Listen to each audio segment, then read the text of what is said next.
The scream didn't sound human at first. It tore through the wind, thin, shaky, but real. Two hikers stood frozen, their boots scraping on the rocky path overlooking the jagged cliffs of Cape Breton. The sky hung low and gray, swallowing sound. But then again, a voice. Desperate. Help. Please help me. One of them yanked out their phone, hands trembling. 911, what's your emergency? There's a girl. She's bleeding badly. There are animals. They're still around her. That call hit dispatch like a slap. Within minutes, sirens were slicing through the silence, racing toward a narrow trail known more for views than danger. When the first responders arrived, even hardened rangers faltered. The ground told a story of panic and pain. Blood smeared across brown leaves, torn jeans, a broken phone with the screen still glowing, and tracks, coyote prints, looping back in a wide arc. Keep your eyes up, one ranger ordered. They could still be watching. Just off the trail, half hidden by ferns, lay a young woman. Her jacket shredded, her legs torn open by bites, her face ghost pale. She was barely breathing, barely whispering, but her voice, raw, broken, kept repeating the same word. Mom. A paramedic knelt. Stay with me, sweetheart. What's your name? No answer, just a tremble of lips. They lifted her into the gurney. She's 19, someone finally said. Taylor Mitchell. She's a singer. Was on tour. Hiked out alone earlier today. The ranger's face darkened. Coyotes don't do this. Not like this. But the evidence was everywhere. Bite patterns, blood drag marks, and no sign the coyotes had scattered. If anything, they had circled. As the ambulance peeled away down the winding road, fog swallowed the trail again. But the echoes remained. That scream, that eerie silence, and the uneasy truth sitting heavy on everyone's shoulders. In the coming days, headlines would ignite. Debates would rage. But here, on this cliffside, the question was simpler and colder. What made those coyotes turn? Why didn't they run? Why her? The answer wouldn't be found in the blood, or even in the trees. It began somewhere else, before the silence, before the fear. Back when Taylor still held a guitar in her hands and laughter in her voice. Just 7 days before the scream echoed off those cliffs, Taylor Mitchell was laughing into her phone camera. Her van sat parked under a golden maple canopy, and she looked alive, eyes bright, guitar across her lap. Nova Scotia is unreal, she said, smiling. Feels like I've stepped into a painting.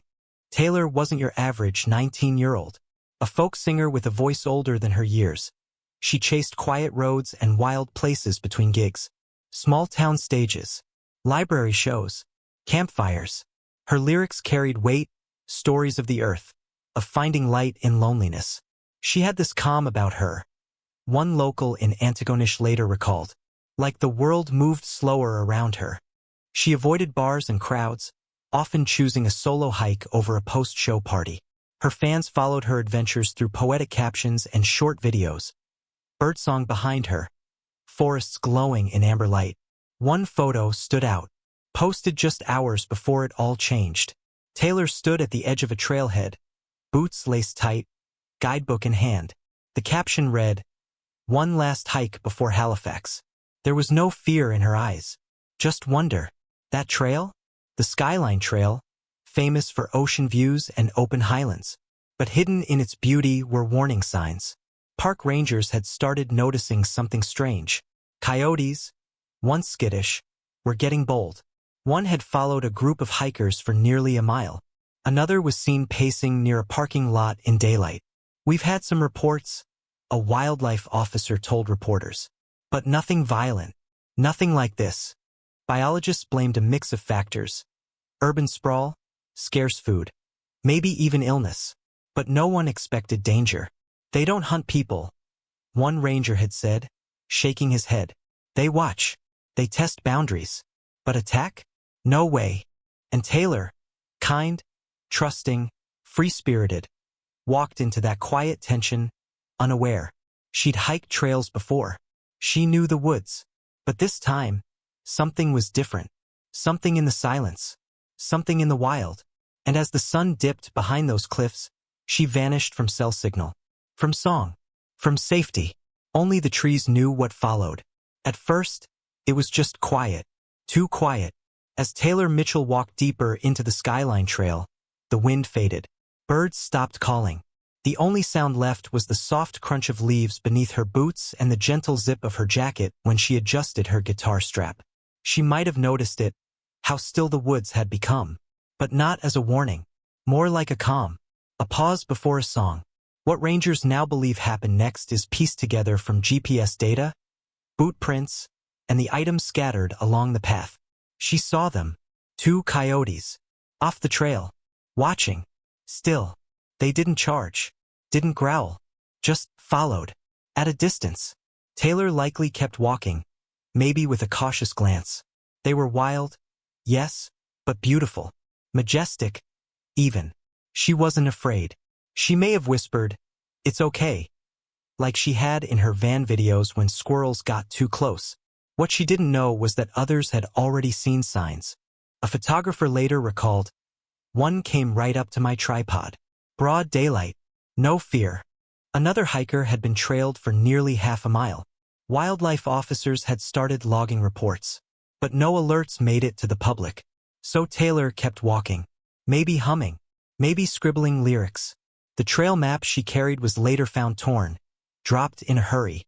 Experts believe the moment came fast. The coyotes flanked her. Quiet, strategic. One cut off the path ahead, another behind. Then, one lunged. She ran. The attack wasn't chaos. It was calculated. Coyotes, while often solitary, sometimes form temporary packs. Hunger can sharpen instincts. Fear can vanish when they sense weakness or hesitation. "One bite is a test," said one ranger. "If they're not challenged, the rest follow." Taylor tried to fight. Evidence showed scratches on tree bark, signs she may have tried to climb. Her phone was found cracked open, screen lit. A last attempt to call. Her screams, when they finally broke through the forest, were thin and scattered by wind. By the time hikers heard them, the pack had already done what nature rarely dares. They had chosen to stay, to test, and then to kill. They found her curled near the base of a pine, blood soaked into the moss beneath her. She was breathing barely. Paramedics rushed in, voices tight with urgency. One leaned close, trying to find her pulse. That's when she moved her lips. "Tell them I." The rest faded into a shallow breath. Her eyes fluttered shut. She never woke up. Taylor Mitchell, 19 years old, poet, singer, daughter, died the next morning in a Halifax trauma center. Canada was stunned. Coyotes? That was the question everyone asked. Coyotes aren't supposed to kill people. Not here. Not like this. News anchors called it a freak attack. But behind the cameras, wildlife behaviorists shook their heads. It wasn't freak, one expert said. It was foreshadowed. Reports poured in, bold sightings, strange behavior, close encounters. The signs were there. Coyotes had been testing lines, creeping closer, and nature, cornered by shrinking wilds and rising hunger, had answered. Not with hatred, not with revenge, but with instinct. Taylor's mother, her voice cracking through grief, later told reporters, she loved nature. She respected it. She never blamed it. In the days that followed, candlelight vigils lit up towns she'd once played in, small halls and community centers where her songs had left behind soft echoes. Fans held photos, guitars, letters. She sang like she felt the forest, one girl said. And now, the forest keeps her. The park responded fast. Signs were posted, trails remarked, guidelines rewritten, hikers warned. But the trees never spoke, and the animals never explained. Only the wind remembers. Some say, if you hike the Skyline Trail at dusk, you might hear something strange, faint, floating, almost like a hum. Not a growl, not a cry, a voice, a song without words. And if you stop and listen, really listen, it might feel like she's still walking just ahead. Boots crunching softly, guitar on her back, smiling, unaware, forever part of the wild she trusted. Because nature doesn't promise safety, only presence.